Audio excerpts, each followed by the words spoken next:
Welcome back students. So now we'll begin with our actual discussion of electromagnetic। अब हमने देख लिया electromagnetic waves क्यों आया, ठीक है। मैक्सवेल ने बोला कि मैक्सवेल सेड दीज वेव्स, मतलब इलेक्ट्रोमैग्नेटिक वेव्स, चलो हम ईएम वेव्स लिखेंगे, ठीक है। EM waves are time changing electric and magnetic fields, electric and magnetic fields which are coupled मतलब एक साथ, मीन्स टुगेदर, ठीक है।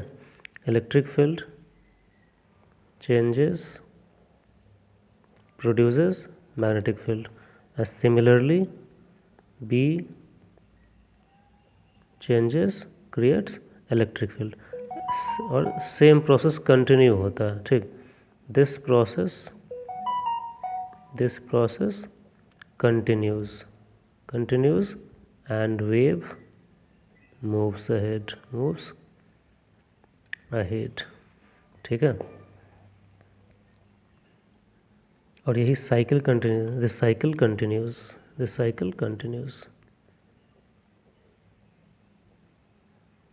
ठीक है।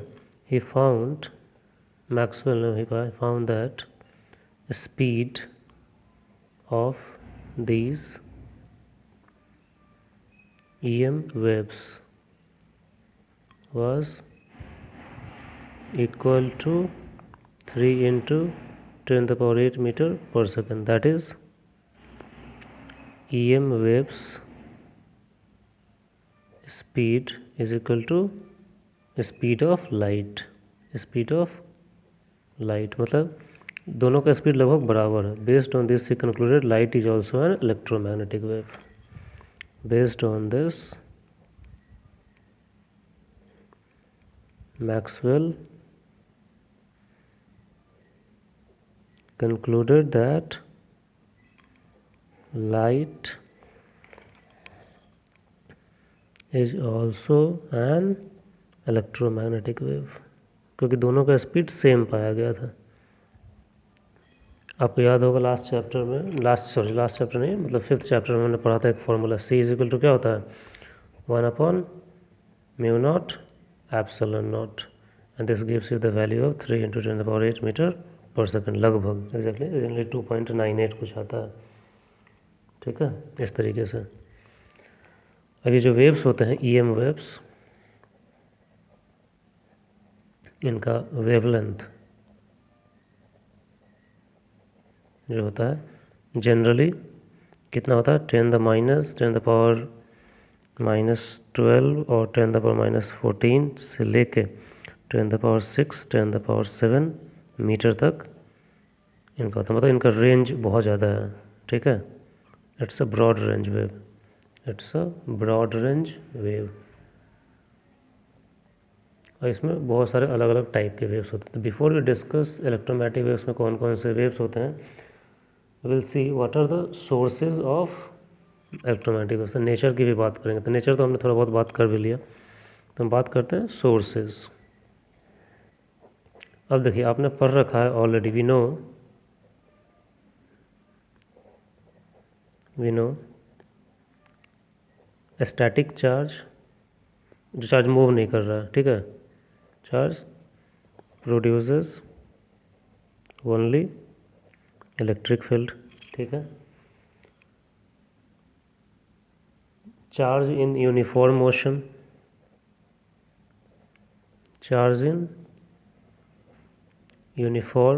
मोशन, ये इलेक्ट्रिक फील्ड भी प्रोड्यूस करता है, मैग्नेटिक फील्ड भी प्रोड्यूस करता है, ठीक है।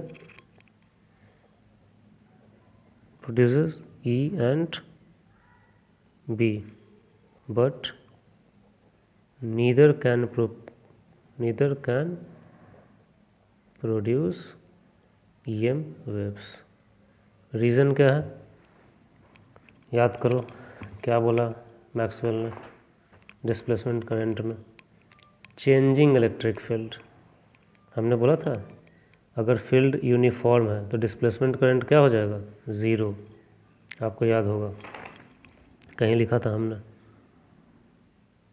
ये changing electric field only produces displacement current. देखो यहाँ पे टाइम के साथ फ्लक्स चेंज हो रहा है इलेक्ट्रिक फील्ड। अगर फील्ड कांस्टेंट हो जाएगा टाइम के साथ तो एक वैल्यू क्या हो जाएगी, जीरो, क्योंकि कांस्टेंट का डिफरेंशिएशन क्या होता है, ज़ीरो। ठीक है,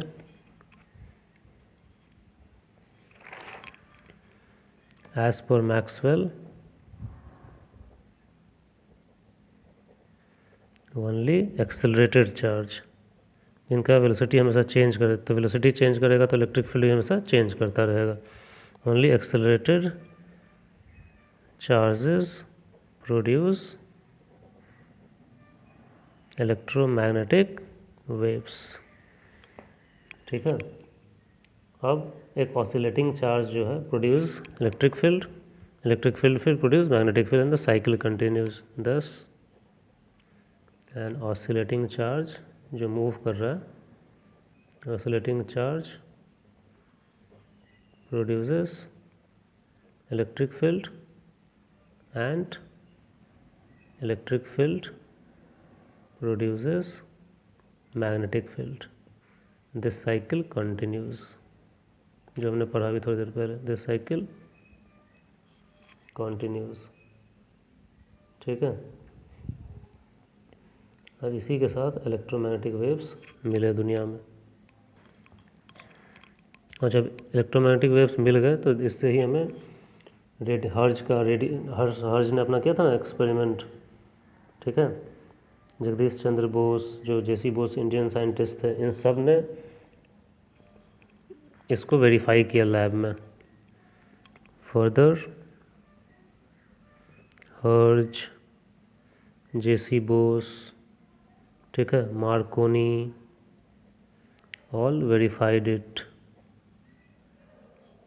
ठीक है, और उसी के बाद this led to the revolution of communication system, finding of electromagnetic waves,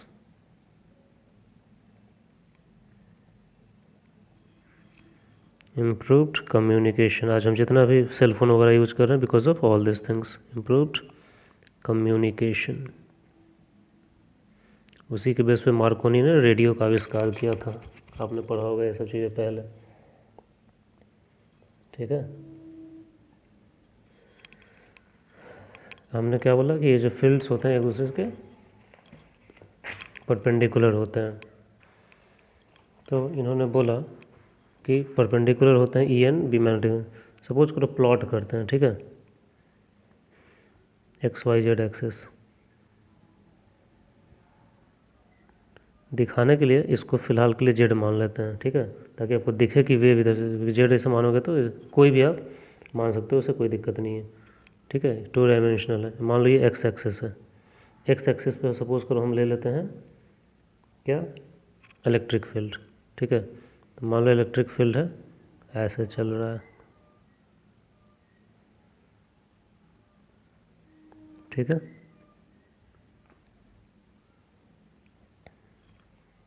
उसी से परपेंडिकुलर सपोज कर लो मैग्नेटिक फील्ड है।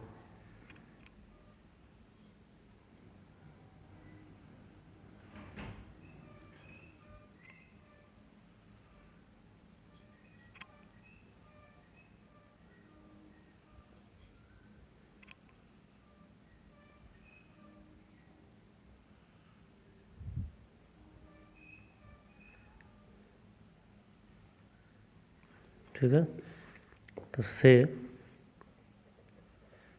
electric field is along x axis, magnetic field y axis, B is along y axis, both are perpendicular to each other, both are perpendicular to each other and also perpendicular to the direction of movement of wave, direction of movement of wave। ठीक है, मतलब दोनों एक दूसरे से तो perpendicular, ये electric field है और ये मैग्नेटिक फील्ड है, तो एक एक्स एक्सिस पे है, दूसरा वाई एक्सिस पे है, तो दोनों एक दूसरे से क्या हो गए, 90 डिग्री पे हो गए। अब हम ये बोल रहे हैं कि ये दोनों खुद वेव के भी 90 डिग्री पे होते हैं, वेव जिस डायरेक्शन में मूव करता है। तो सपोज कर लो ये जेड डायरेक्शन है, तो ये क्या होगा, वेलोसिटी होगा स्पीड का। तो एक्स जेड से 90 डिग्री पे होता है और वाई से भी 90 डिग्री पे होता है। thus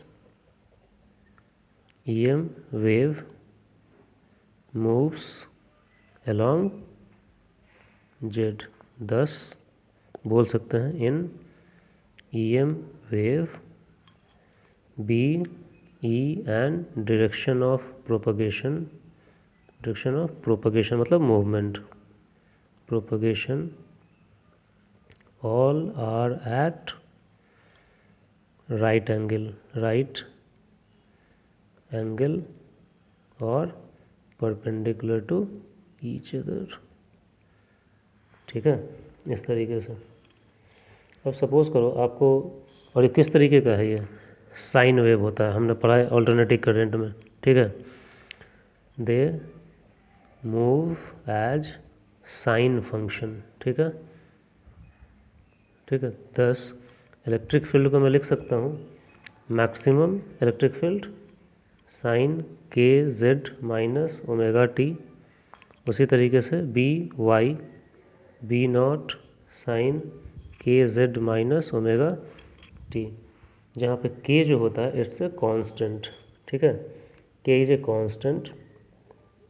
इसको बोला जाता है वेव फैक्टर और propagation factor, where k is equal to constant called wave factor और प्रोपगेशन फैक्टर के की वैल्यू दी जाती है किस चीज़ से, 2 पाई बाई लैम्डा। ठीक है, 2 pi by lambda, where lambda is equal to wavelength.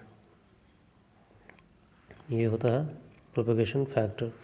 Velocity मतलब speed, velocity of EM wave ये दिया जाता है किस चीज़ से, ओमेगा बाई के से। ये स्पीड है, अभी हमने थोड़ी देर पहले बोला था स्पीड किस चीज़ के बराबर होता है, 1/μ0 ε0। ठीक है, तो ये किस चीज़ के बराबर हो जाएगा, 1/μ0 ε0 की, जिसकी वैल्यू आई थी कितनी, 3/8 मीटर पर सेकेंड। ठीक है, अब देखिए हम लिख सकते हैं यहाँ पे v इज इक्वल टू क्या हो गया, ओमेगा बाई के।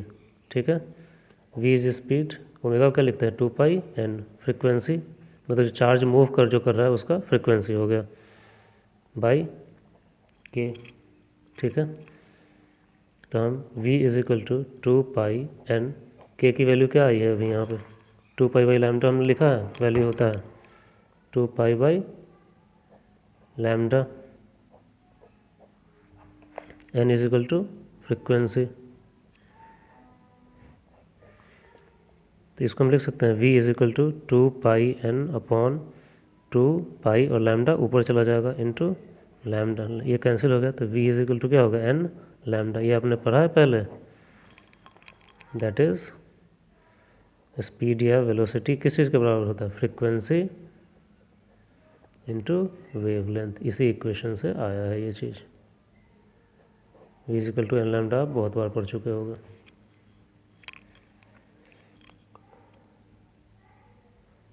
ठीक है, दिस इज द थिंग। आप ऑलरेडी एक चीज़ और पढ़ चुके हो, वेलोसिटी और क्या होता है, एज पर मैक्सवेल वेलोसिटी एक चीज़ और चीज़ के बराबर होता है, किस चीज़ के, electric field upon magnetic field. तो मैक्सिमम वाला वैल्यू ले लेते हैं। ठीक है, so this is what the initial idea, nature, source of magnetic fields are there which we have discussed.